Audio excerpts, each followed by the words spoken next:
Donut খাও, happy birthday নয়।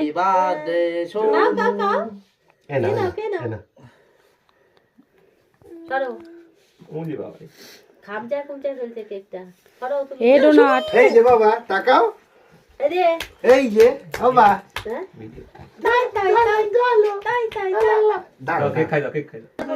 যা সাদা চার্জারটাই দিয়েছে।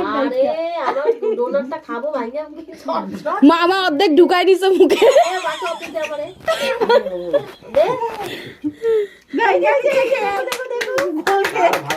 কার জন্মদিন আজকে সেলিব্রেট করতে হবে। তুই তো আগেই লজেন লুজেন সব ঠুইসা দিয়েছ। এই যে এই যে এই যে শোনা বাটিটা মাইরা দাও। এই যে একটা চামচ খাড়া করে আর চামচ আর শুধু হাতেই গোড়া ভেঙে টুকরো করে দিয়েছে। কই গোটাটা তো দেখতে পাচ্ছি না। টুকরো করে দিয়েছে। আমি